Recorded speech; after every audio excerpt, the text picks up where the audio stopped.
Good morning. It's a real joy to welcome our speaker, Fujiko Science, on behalf of Poole Christian Science Church. Fujiko is a member of the Christian Science Board of Lectureship and is a full-time Christian Science practitioner and teacher. Fujiko first attended a Christian Science service to hear a friend sing. By listening to the weekly Bible lesson, she was healed of a diagnosed severe heart problem. The glimpses she had into her heritage as a child of God gave her the insight that we will hear about in today's lecture, titled Love Without Limit, Life Without Fear. Now, your questions are very welcome, and you can write these during the talk using the Q&A function. After her talk, Fujiko will answer your questions. To find out more about Christian Science, you can check our website, christianscience.com, or get in touch with the Poole Church through our website. Now let's welcome Fujiko. Thank you very much, Kenneth. And thank you for playing that full music, my favorite Japanese pop music from my teenage years. I loved it. First, before I start to speak, I just wanted to address something very important. I am sure your fellow citizens, the whole world in a way, is united thinking about how much your member of your royal family, Prince Philip, had given to us all. And when I saw the news about him passing, the first word came to me was duty. And I just can't imagine. I don't know the whole detail, but from all what I have read and seen, he had served for so many years, not just to your fellow men and women of your country, and also the Commonwealth countries, but also especially to your queen. And I just have great respect for him. And one of the things that I felt whenever I saw him was his childlike joy. I may be wrong, but I just felt that he always kept something deep inside him to not let the world change him, to let him be who he was born to be. All of us are born to a certain country and to a family. It's not, as far as I know, it's not like we had a choice. And then when we come to see what our duties might be, those who continue to fulfill whatever is given to us, step by step, trusting. And I feel, in a way, Prince Philip had done this, really shown the whole world without having the very front row of every scene. He was a little behind the queen and always supporting her. And so I just want to pay great respect for him, and to all of you who must be uniting together in this occasion. It also made me think of this a verse from Ecclesiastes, the one from Ecclesiastes. To everything there is a season and a time to every purpose under the heaven. He had fulfilled his purpose beautifully and without any fail. So, and I'm sure everyone here appreciates your words. That's very kind and gracious of you. Well, thank you. Thank you. I'm very honored to be able to share my thoughts. And just talking about being a child, it's really an important part of my talk today. And the song that you just heard, I just translated just a portion of it because it really inspired me to share this idea about how being a child can be so close to a higher power, a generous power. Well, the singer-songwriter is Japanese, and I wonder whether some of you already knew what the song was saying, but I kind of made it short so you can get an essence of what she's singing. She says in part, "When I was little, there was God, and every day he delivered love to me. He made my dreams come true. I'm no longer a child, but still, when I wake up enveloped in sweet, loving kindness, a miracle can happen. When I'm enveloped in the soft fragrance of gardenia right after the rain, surely all you see becomes a message." Well, as I said, this is a Japanese pop song mentioning God. This God is not God of a particular religion, as we see on the pie chart. This is God that children feel. And this song reminds me of that children's undescribable certainty that there is this generous, dependable power that only knows good and sends good. This God, again, is not of one particular faith, but God universal, God impartial, unconditional, and spiritual, infinite. That's the kind of God children feel even before they learn a word God.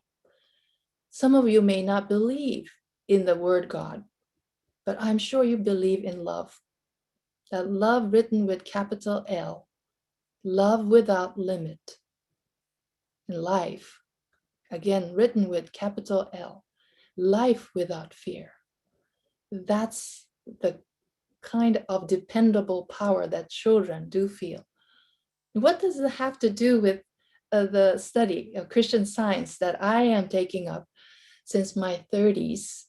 I have been benefited so much from just knowing every day a little bit more about my relationship with this dependable and generous power that I call love without limit and life without fear.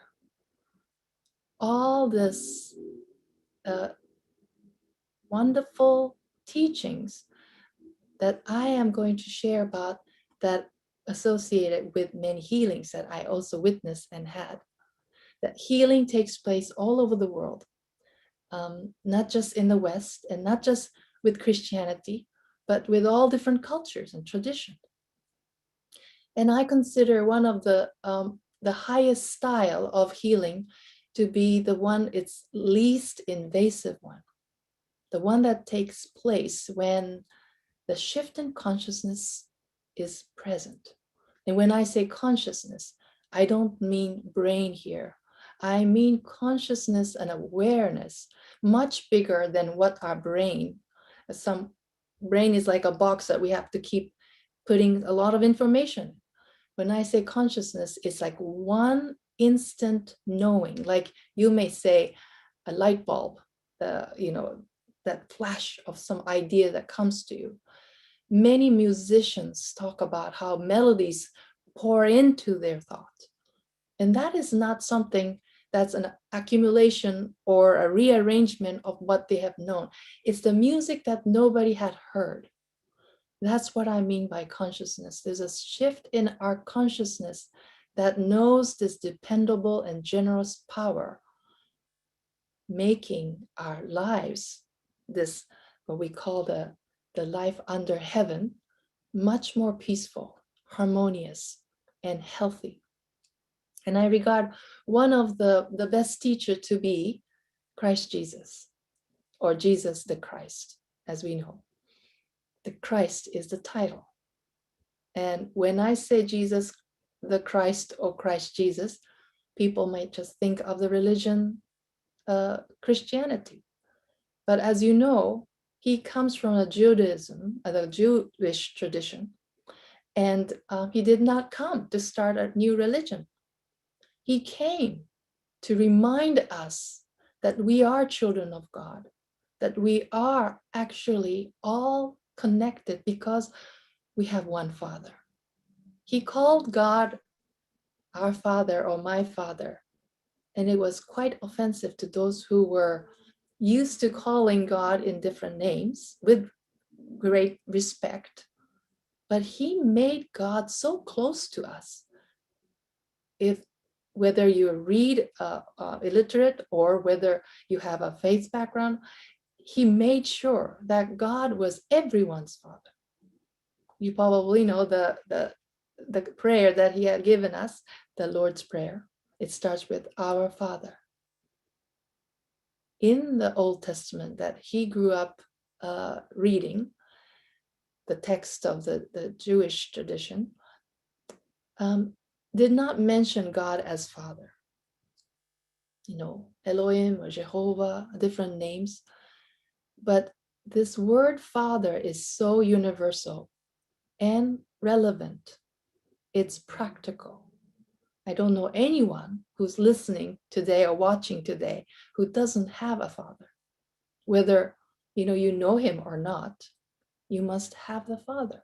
And so he's using this word so simple, but it's so profound because we have to understand the implication of why he's calling God our Father.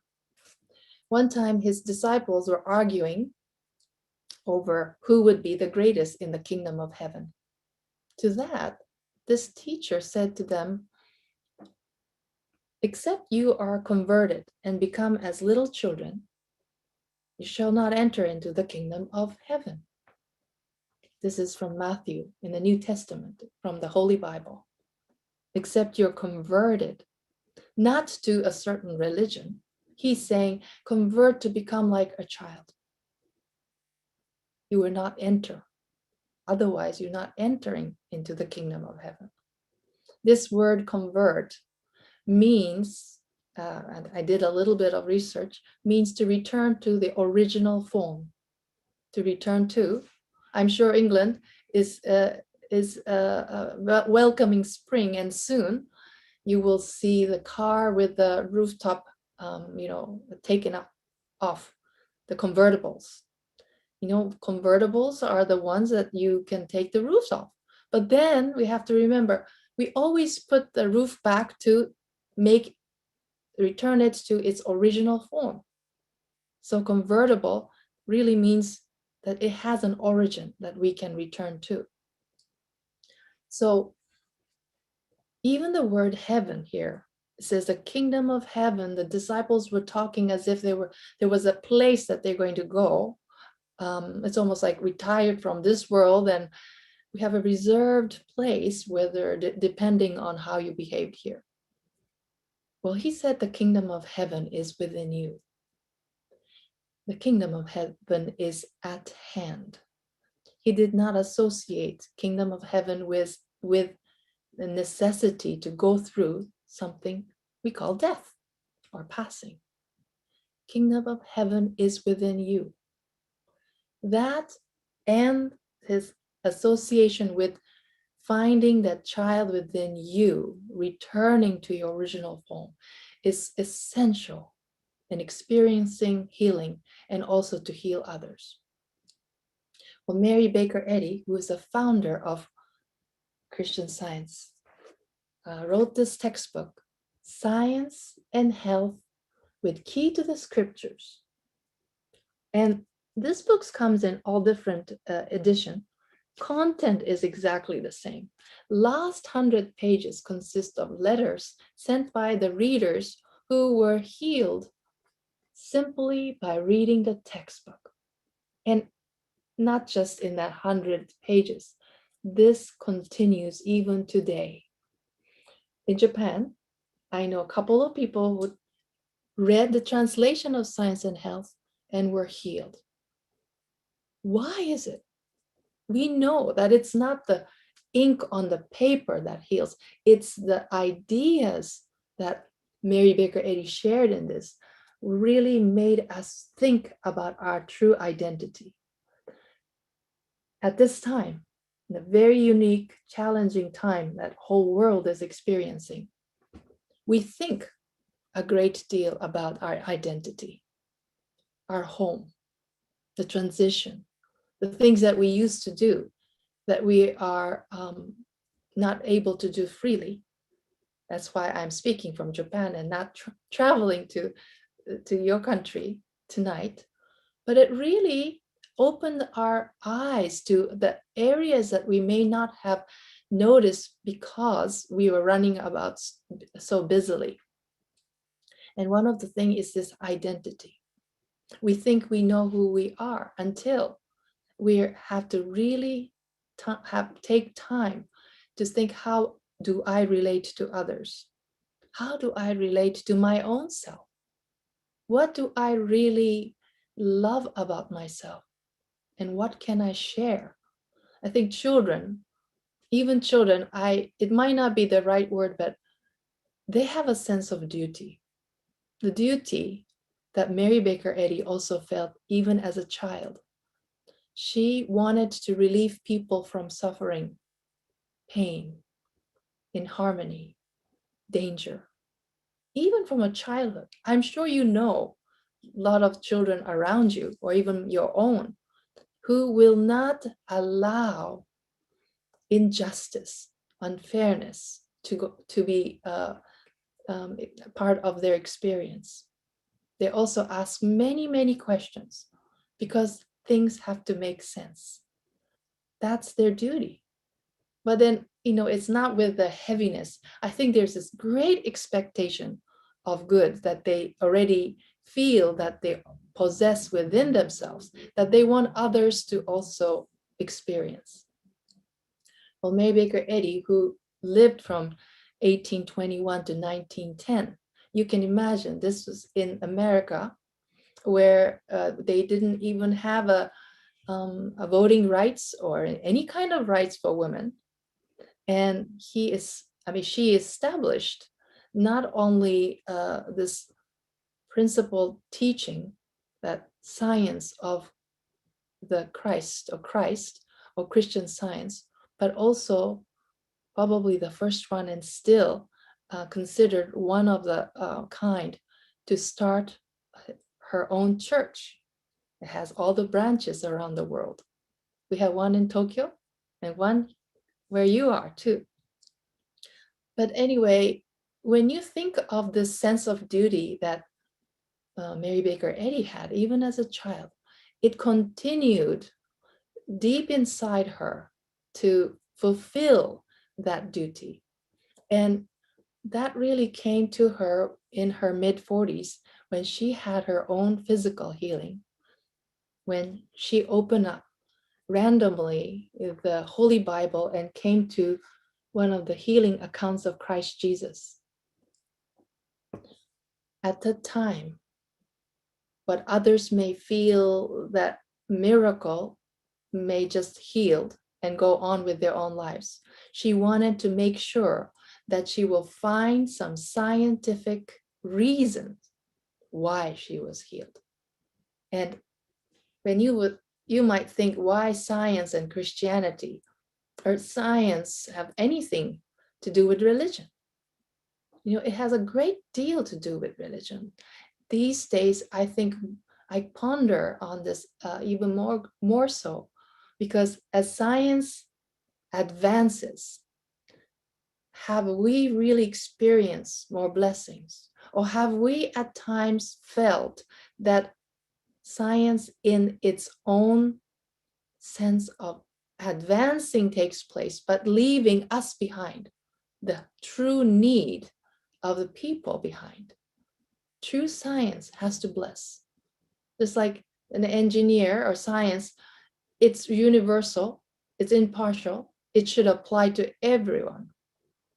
If we just feel that religious experience should be contained within so-called those who have some ritualistic limitation or a boundary, that's not science.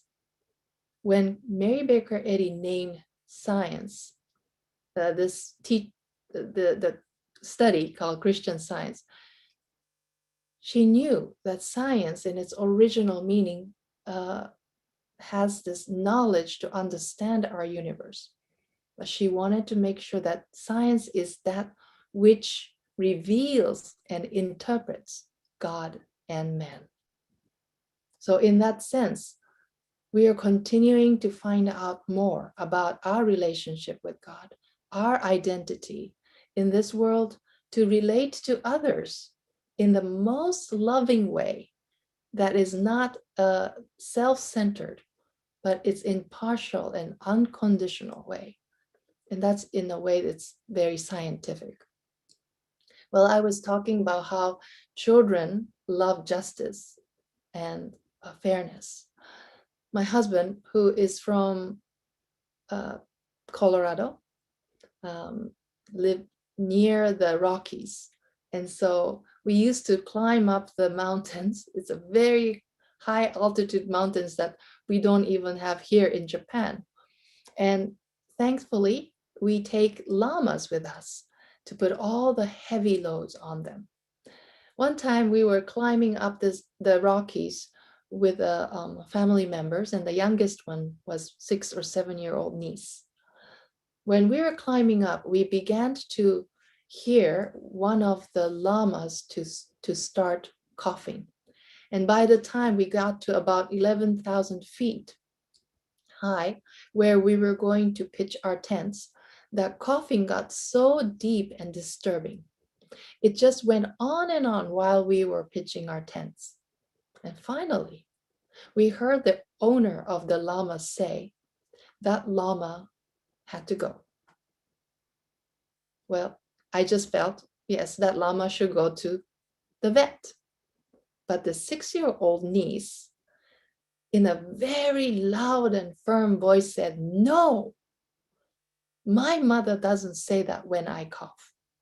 And then I realized what the owner of the llamas meant was that llama had to go. The not useful animals, this is in Colorado, America. Maybe that doesn't happen in your country. But to this statement, this child protested.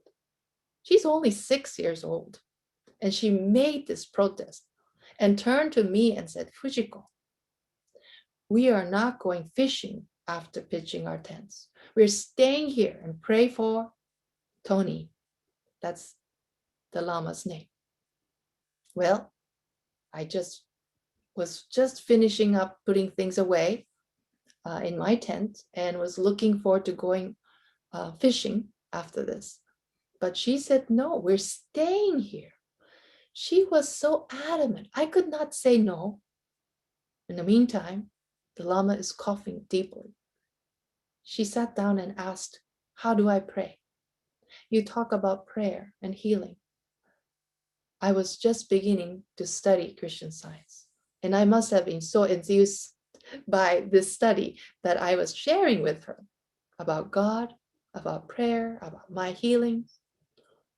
So I turned to her and said, "Well, Haley is her name. Haley, we know Tony, the llama, is loved by God.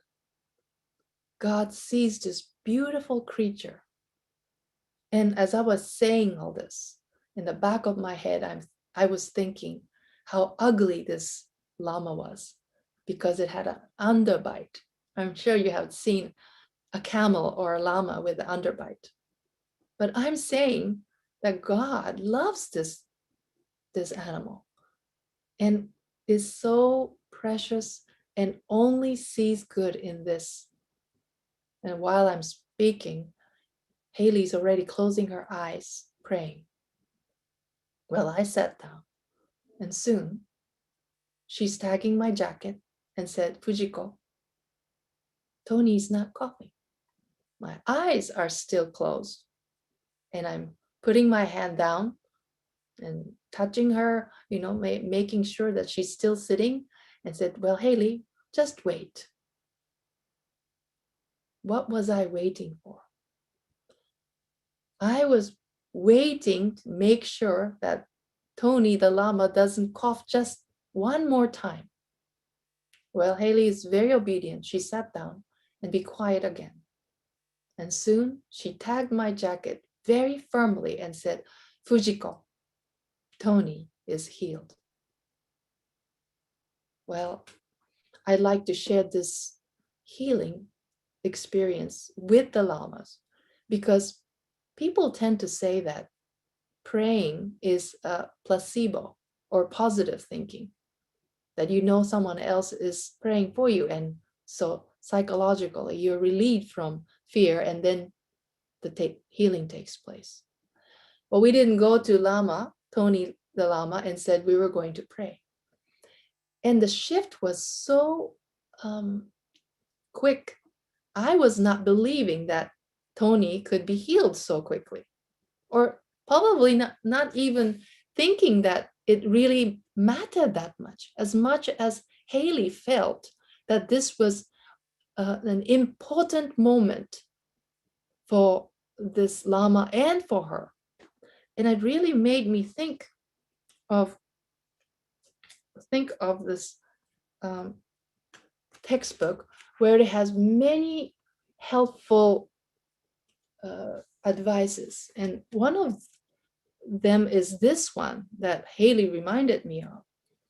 The author, Mary Baker Eddy, says, "Stand, porter, at the door of thought, admitting only such conclusions as you wish realized in bodily results. You will control yourself harmoniously." Well, it says, "Stand, porter, at the door of thought, admitting only such conclusions." What conclusions did Haley have?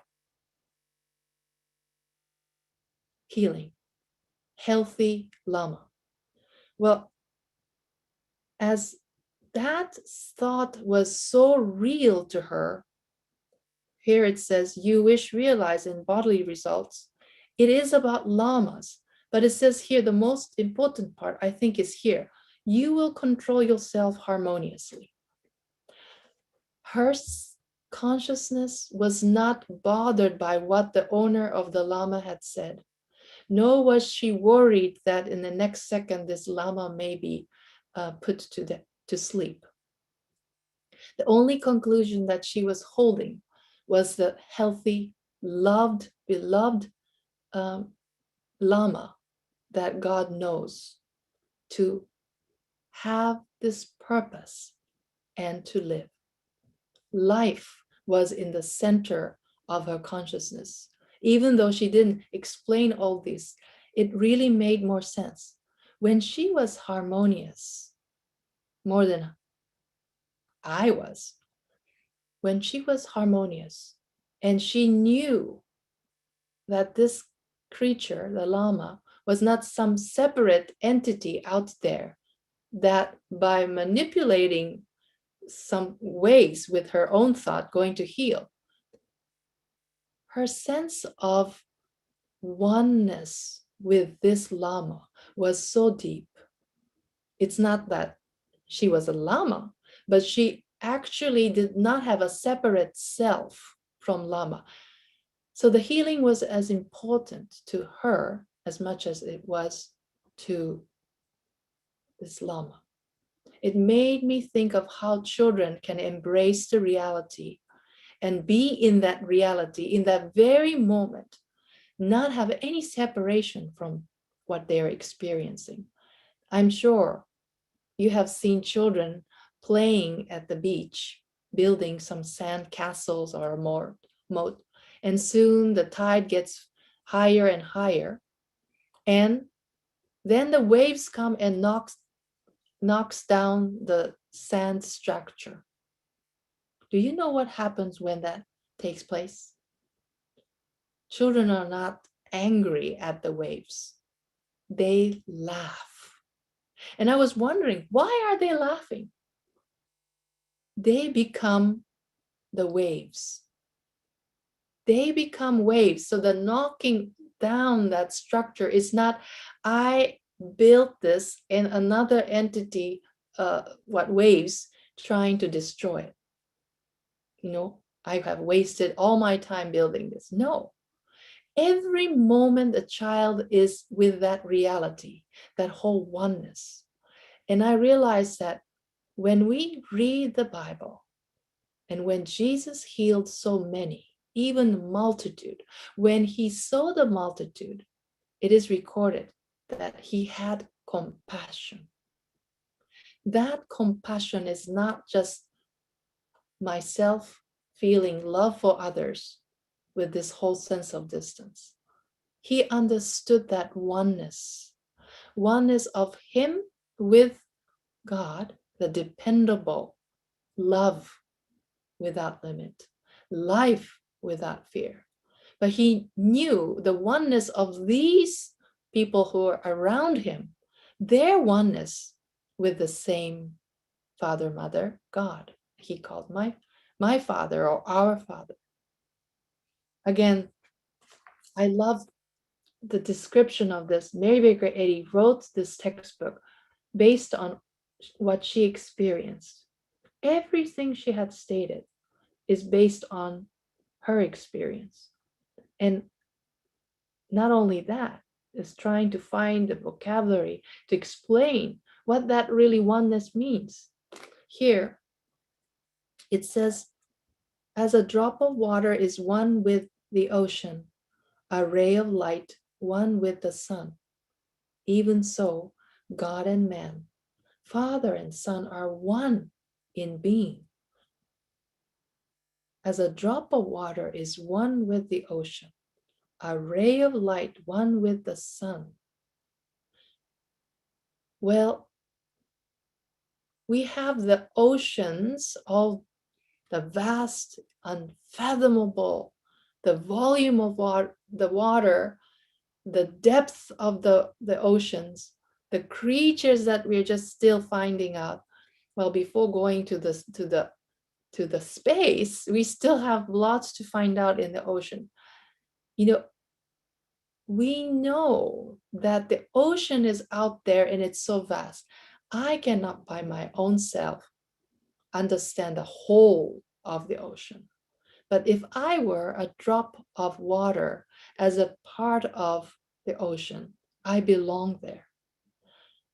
I feel sometimes when people say, I don't understand God or I don't believe in God, if we understand that we are part of this vast, infinite, impartial, unconditional love, that love without limit and life without fear, we may not see the whole picture yet, but by knowing that we are part of it, we benefit even just a little bit by knowing that we belong to that ocean of love, as Mary Baker Eddy's contemporary Sojourner Truth, the former slave who became a preacher, said, God is like a ocean of love, great ocean of love. So we have to really see that just because we don't understand everything, that doesn't mean that we can cancel everything about it. If we see a small evidences, even a small evidences of good in our own lives, in the news, or we need to probably sometimes look for a good news when the media tries to portray that we are either doomed or we are so limited. We have to see in all different fields, in engineering, science, medicine, in religion, what are the things that will bless us? Keep those things that will bless us. Einstein had said one time, science without religion is lame, and religion without science is blind. Well, the religion in that sense that he didn't mean any particular religion, but to seek for that much higher sense of intelligence, we were blinded. There is one physician that I respect who had recently passed, I think this year, but he was a cardiologist who lived near Boston area. And I got to know him when I was listening to a radio program called Infinite Mind. It's like your BBC. We have PBS, I mean, not PBS, National Public Radio station. And that program was one of those programs to interview different people. And in Infinite Mind, he was sharing that one time a patient was brought in for having a massive heart attack. And yet, at one point, while they didn't really know what to do with this patient, the nurse informed him that vital signs started to improve. And from that day, in 12 days, this patient was healed and left the hospital without any procedure or medicine. Well, when the patient came back to a hospital, of course, this doctor, whose name is Dr. Barnard Lown, Dr. Lown asked this patient, what happened? And the patient said, well, doctor, I remember the date and even the time I started to mend. I felt that I was improving. Well, he wanted to know very badly what happened. So he said, please tell me. The patient said, you and other doctors were standing in the corner of my room discussing and whispering. I heard you say to others, go listen to this patient's heartbeat for the wholesome gallop. I looked at the clock, and that was a time, a moment I started to feel mended. Well, in cardiology, gallop means a huge gap. Because that gap was so big, Dr. Lown was cynically adding wholesome and say, go listen to his heartbeat for the wholesome gallop. Well, I am sure when you hear these two words, wholesome gallop, you would think of a horse that is active, young and jumping and full of energy. That's the association that this patient had. Well, this patient didn't know, and he was completely healed. Dr. Lown thought, how and where did that new heart come from? And he knew it wasn't like was made, constructed right there. But there was something that, as a doctor, had to admit that his words had such an impact, whether it's something good or bad. He started going around American medical schools to talk with the students, to tell them never to assume that you know how long a person will live. Never assume, or at least have a prognosis, how things are going to be, but to know that the words that you speak will have a great impact. And he told them never to use phrases like, you have a time bomb in your chest, which they used to say, or you have a Russian roulette in your mouth, as my dentist had once said. He had won a Nobel Peace Prize in 1985 for founding a group called International Physicians for Prevention of Nuclear War.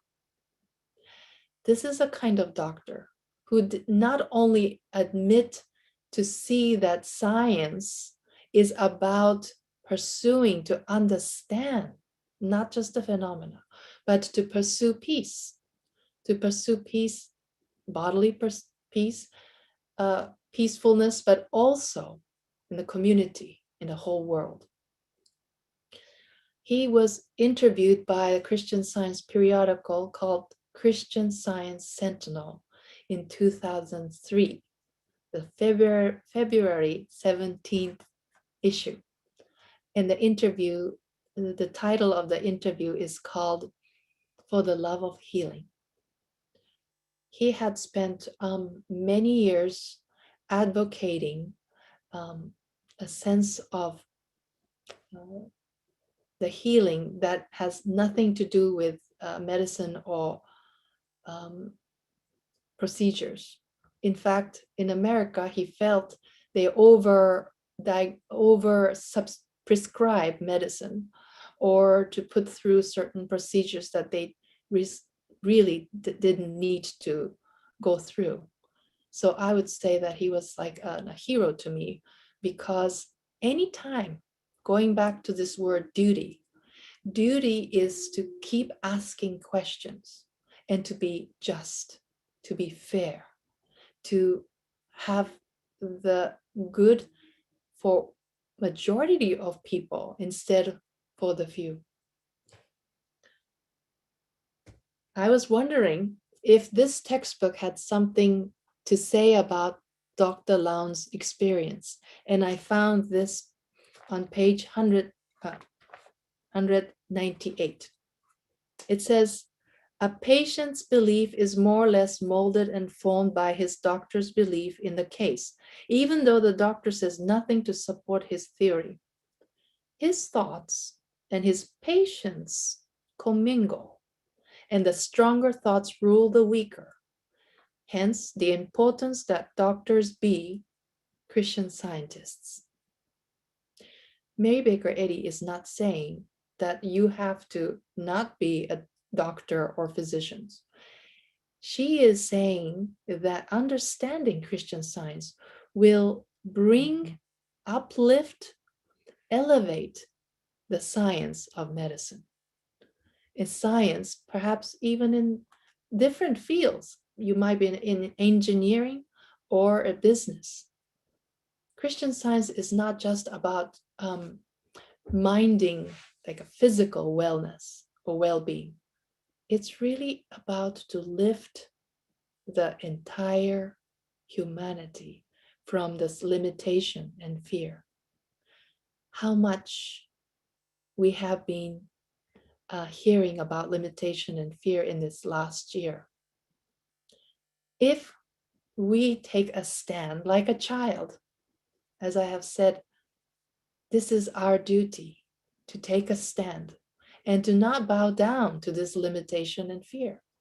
But with this expectation of having solution, by understanding deeply our duty as a child of God, seeing each other as children of God, seeing, and that first quote that I had shared about standing porter at the door of thought, admitting only such conclusions, admitting the conclusions that will bring us more a sense of harmony, solutions, that we may feel that we need to calculate everything from what we have already experienced. No, that will only take us back to the, the very starting point of the board game. We need to get out of that game, the board game, and see it from outside, that you have never been played in or stuck in the game of materialism or limitation. Sometimes I use an example of Jack in the Box. Jack in the Box, if you let the lid off, the Jack will come out and look out, being attached to a string, but it never goes outside the box. We cannot really start with the premise that we started our lives within this limited space called body, material sense of body.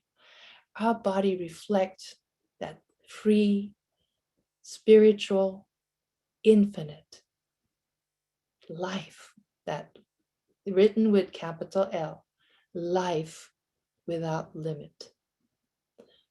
I would like to share one more example that I have witnessed back in Pennsylvania, America. My neighbor, my lady neighbor, Tracy, was hospitalized one time for having the blood infection from bacteria infection in the blood. And it's a debilitating infection. And that winter, we had lost a couple of people in our community. That was the beginning of the winter. And when we heard almost every day about this infection. Well, when I heard that my neighbor was taken to hospital, I wanted to share this textbook, Science and Health with Key to the Scriptures. I knew she was going to a nearby Christian church, so she was familiar with the Bible. I was helped so much by reading this book and sharing ideas in this book.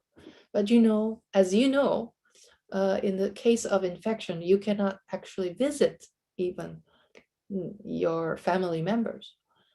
I thought maybe I should share this with her husband, but her husband said he is not allowed to be close to her within the same room. I thought of writing a letter, but that was even just seems like I needed to really speak to her. So a couple of weeks had passed. I think third or fourth week came, and finally I received a call from her husband who said, "Fu," that's how he called me, "Fu. Um, Tracy is back at home." And I said, "Oh, that's good. She's better."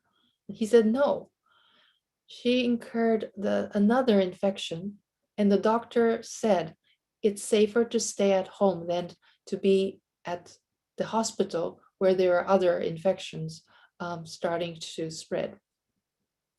Well, he asked me to go check on her the following day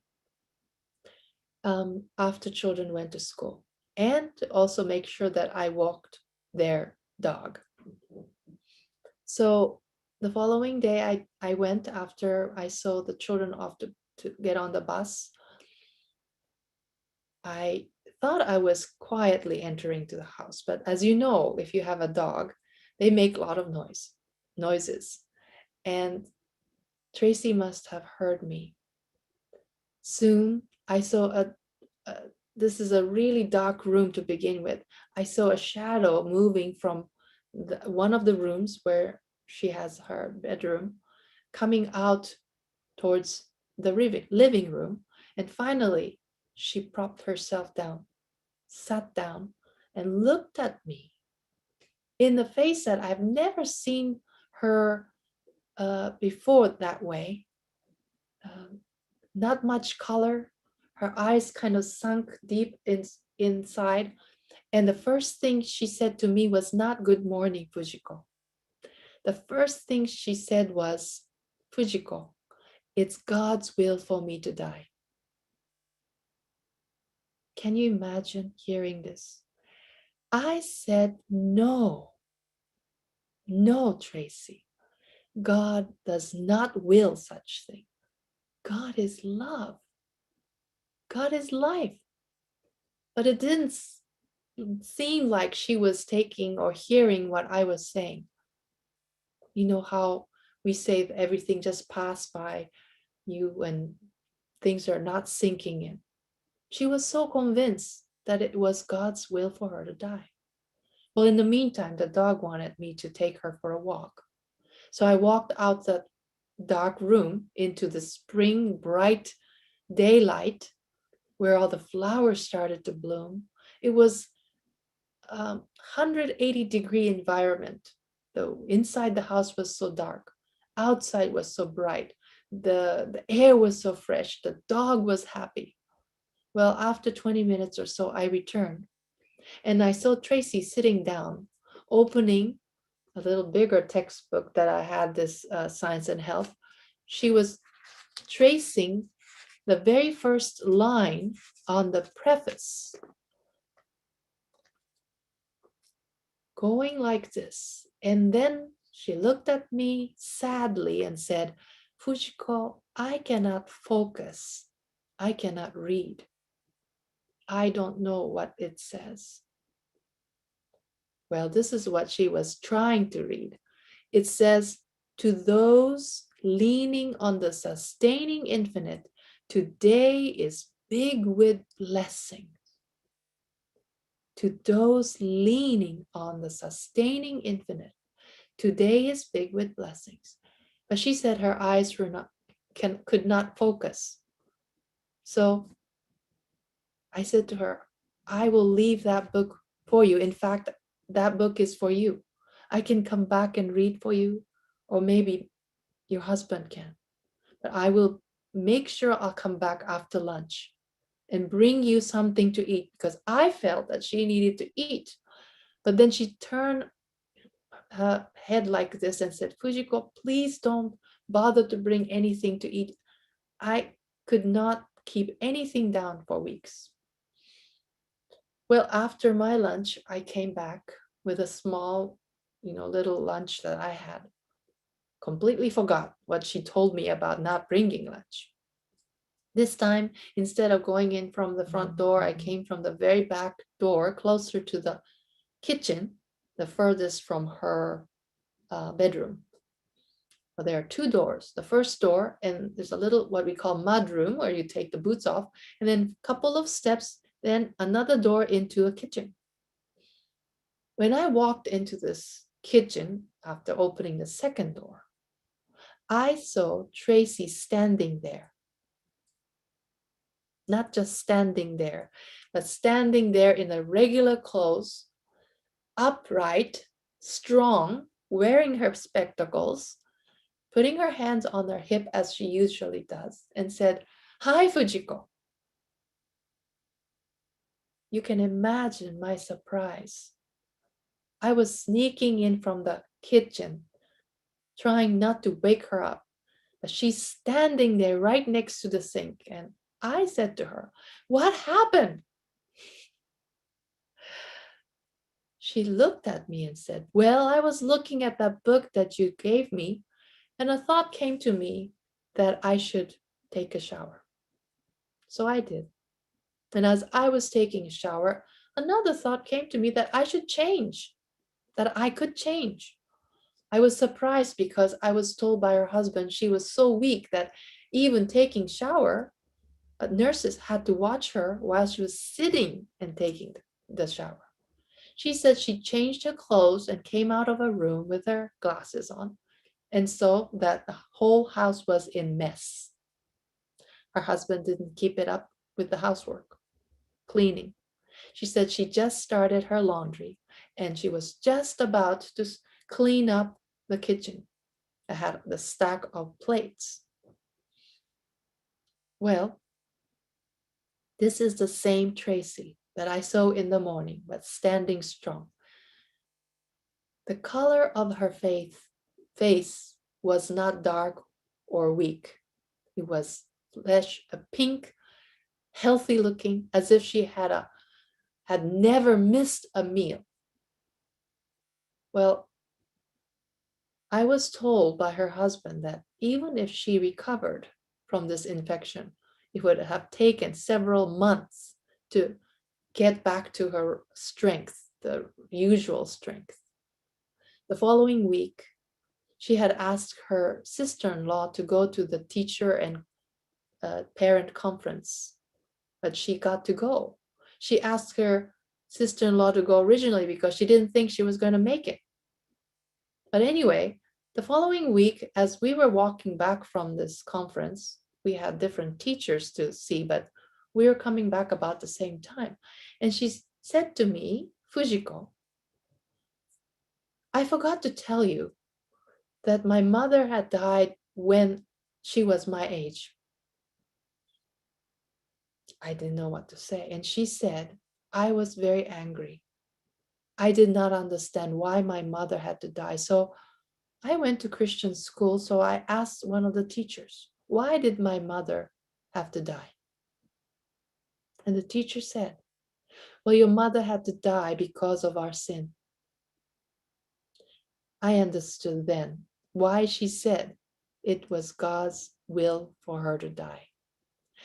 I turned around to her and said, "Tracy, do you believe that your mother died because of our sin?" And she said no. The following week, she was sitting in the Christian Science Sunday service, and she never missed one. She kept coming to a Wednesday testimony meeting, which became her Sunday school. It was my Sunday school too. We don't have adult Sunday school, but when you come to Wednesday testimony meeting, they share how The ideas from these two books they're called Our Pastor. We don't have a personal pastor, but these two books are our pastor. Teach us how to be healed, but to really understand our true relationship with our Father, Mother God. When I had said that she was reading and a thought came to her, this is actually very important. When she was taking a shower, a thought came to her. She's guided. Sometimes we may call this an angel thought guiding her. What is that angel thought? It was not like another person telling her to think positively and get into that shower or to change clothes and get with it. No, it was a gentle whispering, a still small voice that we call that's the Christ. The Christ, what Jesus embodied. He was always walking with these angel messages that he knew his oneness with God, which is really the word Emmanuel, the word that the Christ comes from, meaning God with us. We're never separated from our source, love without limit and life without fear. That's the Christ that was leading her at every step of the way. No matter what happens, today or tomorrow, if we know that we have never separated from God, that we have never been fallen out of God's grace. As Tracy was told that her mother had to die for her sin, that's based on this theology that say we fell from God's grace and we need it to redeem or to be punished. Every week, the student of Christian Science study the Bible lesson. And next week, we will be studying Doctrine of Atonement. And we have this Doctrine of Atonement.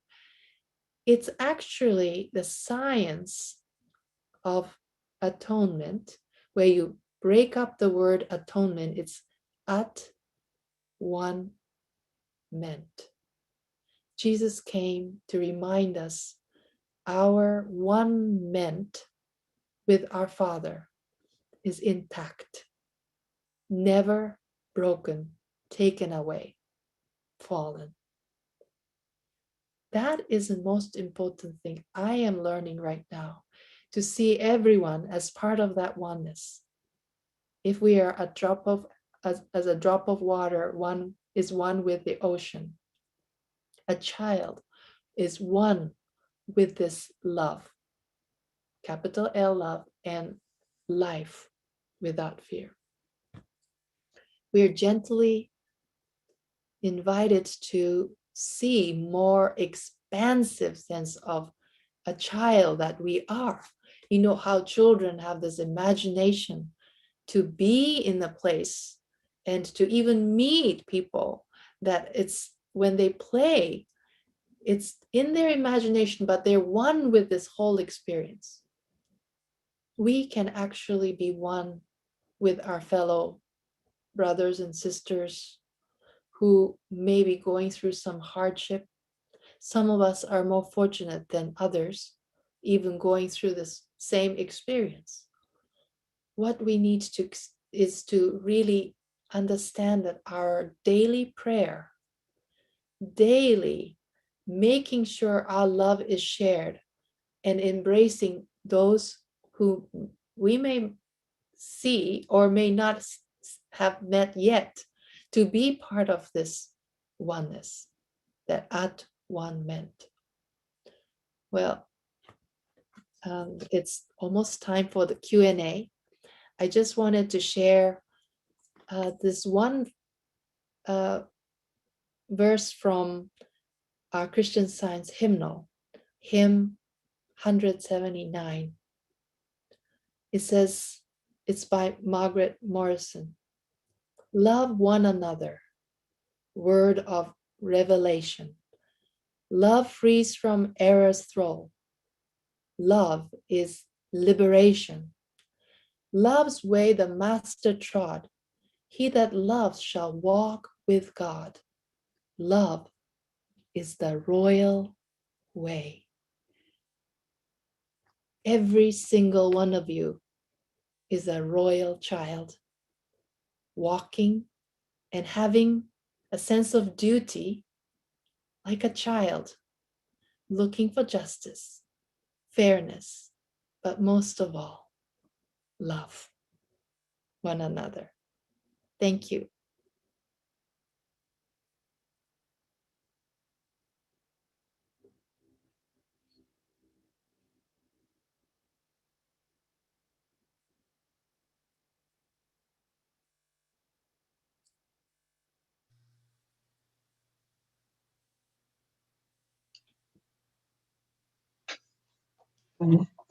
Thank you so much, Fujiko. That was absolutely wonderful. I'm sure we're going to have lots of questions coming forward now, but I've got one to start us going, which is, in these times of job uncertainty, what would you suggest for someone who's looking for work? Can you read that again? It just got a little break. In these times of job uncertainty, what would you suggest to someone looking for work? Well, as I was talking about this duty, when we have a job, so-called a place to go to, and to make sure that there's a paycheck, a check that is going into your bank account, we feel that is the job. But I feel with the job really starts with the sense that accepting not to be jobless, but to see that you are always employed. And when you're looking around, not because somebody is paying for you, but because that there's a calling. There must be a calling, a place that you're supposed to go. And when you start doing something, it will come to this whole idea leading to an actual income. In England, I was quite moved by that gentleman who was walking on his walker around his garden, and every time he walked, he asked for some donation because he wanted to give some money to is it National Health? And it's not that he was doing as a job, so-called a title, at his age. I'm sure he was not really looking for a job, but I think it's a sense of calling that we need to see, no matter how minor it seemed. If it is something that's calling you, do it, because there are certain things that other people are needing. It's a kind of demand and supply. This whole demand and supply relationship in God is never one heavier than the other, one less than the other.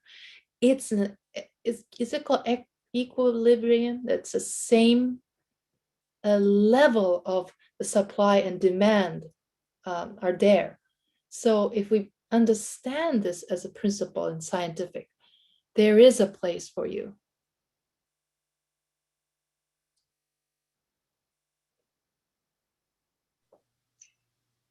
We've got another question here. Can you talk about how there can be soreness after exercise? Oh, sore, like sore, like yes, uncomfortableness. okay. Okay, well, actually, good for you that you're doing some exercise. I'm sure it's many people are looking for some kind of a YouTube exercise here and there, trying to be active. I think soreness, I wonder whether you just say, we don't need to really torture ourselves. When you are doing exercise, make sure that you do it with joy. If you're doing it with joy and not to push yourself, I think some little sense of sensation to feel that you did something is okay. But if it comes to a point that it's so sore that you can't even move, I don't think you will continue to exercise. So I'm not an exercise teacher, but I used to teach dance, and it's most important thing, and it's benefit from doing exercise through dance is because you have music. There's a sense of joy, and I definitely I don't want to be like an advisor for exercise, but make sure you do things with joy.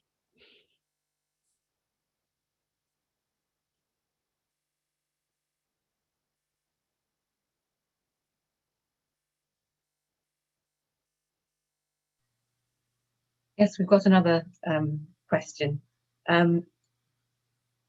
What would you say, in your experience, is the most important key to finding healing?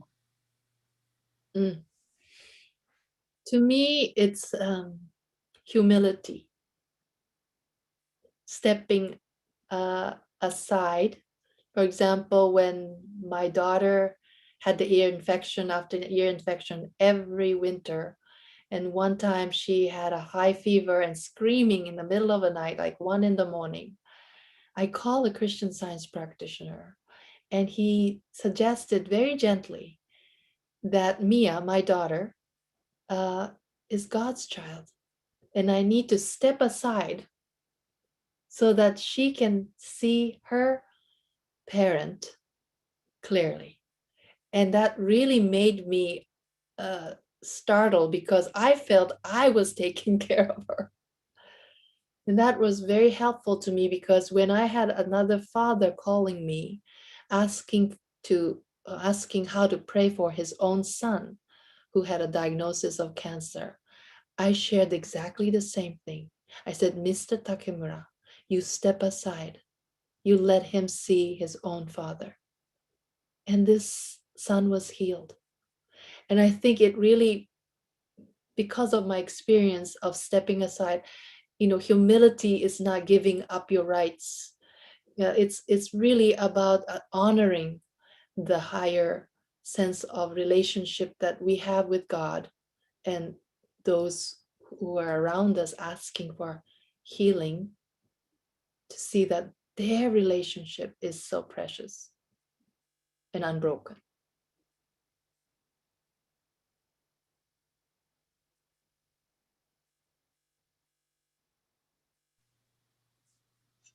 I have a question here. Thank you for such a lovely talk and for sharing your understanding of love and life with us all. Whilst I was listening, I felt an overwhelming feeling of love building in my heart. A strong message came to me that fear is only caused when we feel separate. As soon as we remember we are connected to the infinite, fear falls away. That's beautiful. Thank you. Thank you for sharing that.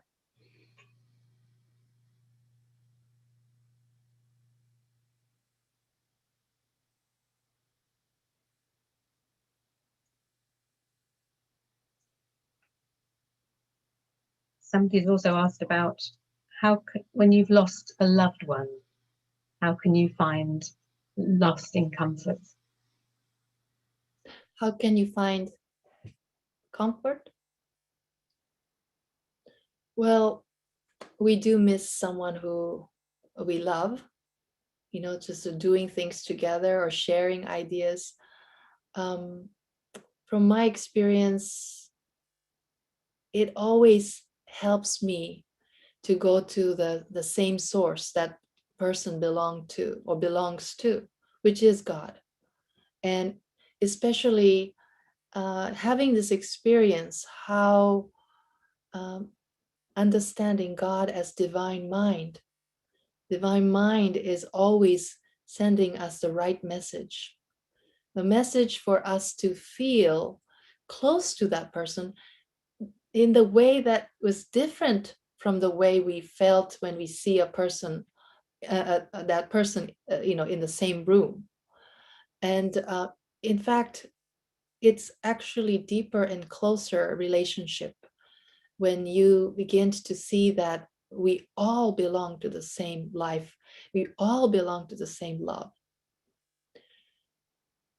I had some experiences where people had passed, and it was soon after that person was passing, um, came to another person as either the dream or a message. And it was just the right message that the sense of separation from that person never really entered it.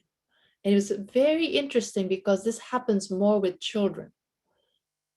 The children, the concept of death is not because they're ignorant about death, because they're so full of life.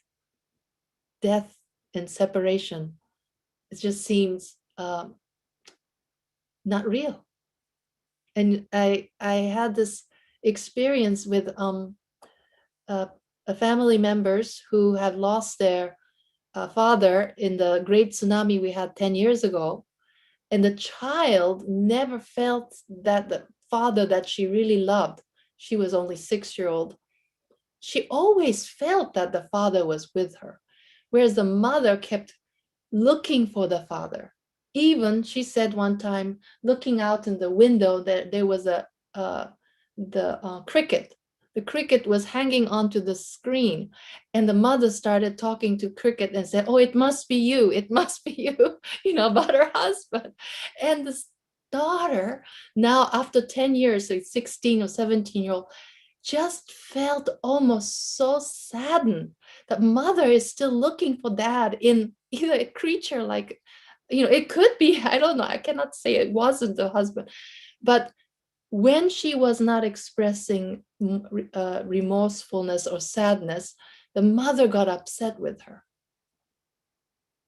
But this child never felt separated from this father. And I said to her, we pray together to know that your mother can feel that closeness with your father as well, her husband.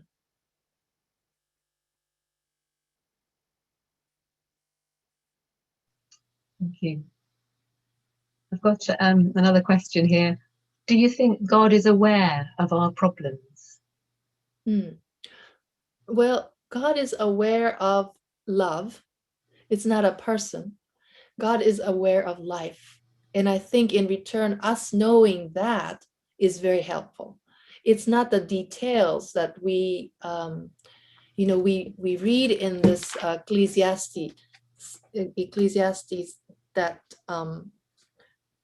to everything there is a season and a time to every purpose under the heaven. The under the heaven experiences come as good and bad, kind of all mixed together. But I think it's an important part of this whole expression is that under the heaven it might be, but what is the state of heaven? The state of heaven is not all mixed of that good and evil coming together. And if it was something that was being aware of or created by our God, then there is no hope. If we know that this experiences that we have on earth, what Mrs. Eddy calls the preparatory school, that we have this experience to understand who we are, and not because we need to have hardship to be more spiritual, but to know that have always been spiritual. We have always had love. I think that's the most healing and helpful ideas that we can hold on to, not because it's positive, but because it's scientific.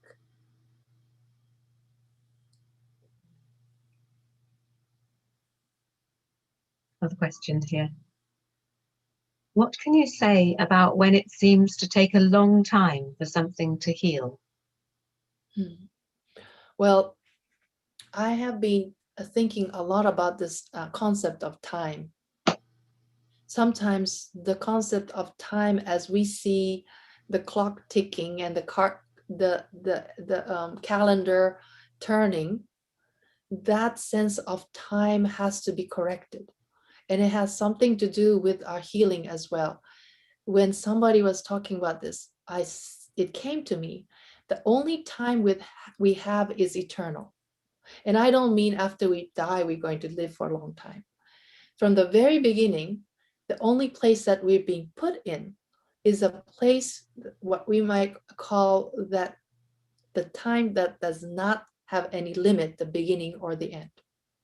And so if we understand our whole health, well-being, to be always in that infinite, eternal time, and never starting with somehow healthy period and to not so healthy, and then the worst state of health, this whole sense of measuring ourselves with time seems to really bind us in a way, like almost like a slave. And so, right now, what I have been really thinking a lot these days is to really correct this idea of time. And if you have on your driver's license, it says you were born certain year. Yes, it's very helpful in some cases, but deep inside, we have to really see that I have never had been created like a manufactured a doll at certain year. When God thought of making man in the image and likeness of God, which is in the first chapter of Genesis, all men, all of us, whether that we appeared 100 years ago or will appear in 100 years, all man in the image and likeness already existed there. And I think it's easier when we say, use an example of flower. When we say God created flower, this whole idea of flower, it included all the cherry blossoms that's blooming now, or in the future, or in the past. And yet, each flower, the petals or the colors are different. We have infinite expression of this idea called flower. It becomes flowers. We have man as like this flower, and we have infinite expression of this man, but this man was never separated from the creator. I say, when you have image and likeness, and I ask you to imagine a flower in your own thought, that stays with you, doesn't it? It doesn't go outside you. We have never been outside of what I called earlier divine mind. The idea is there. So breaking this whole unmistaken sense of man will help all of us.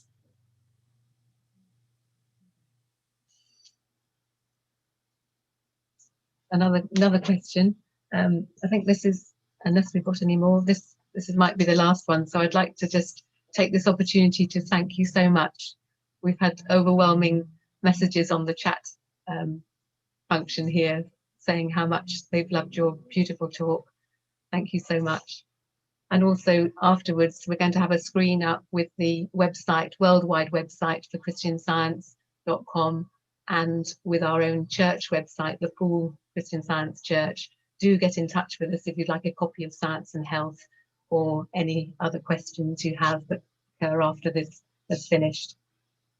So the question was about, you talked a lot about how children naturally want things to be fair and just, and they have that in them.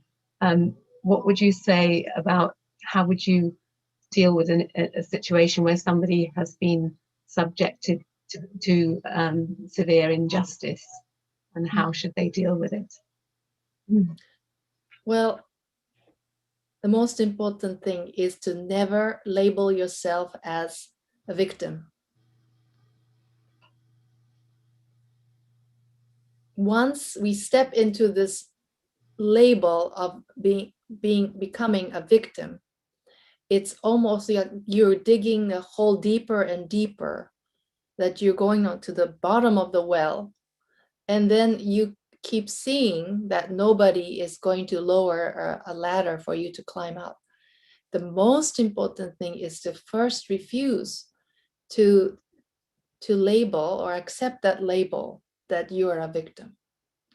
And just to also know that at the time of injustice, it's just, you know, your dignity, your identity, your ability to solve problems have never been taken away.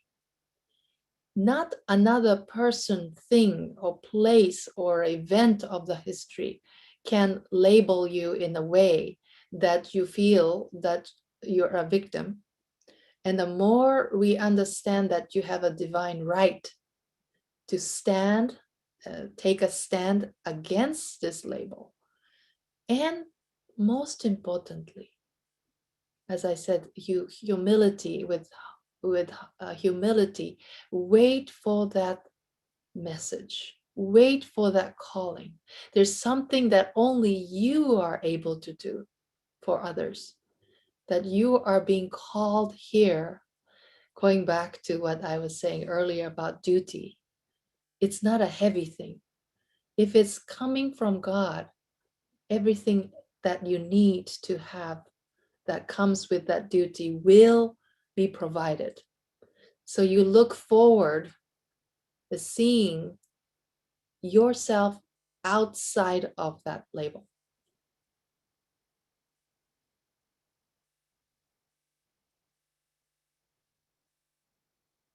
Thank you.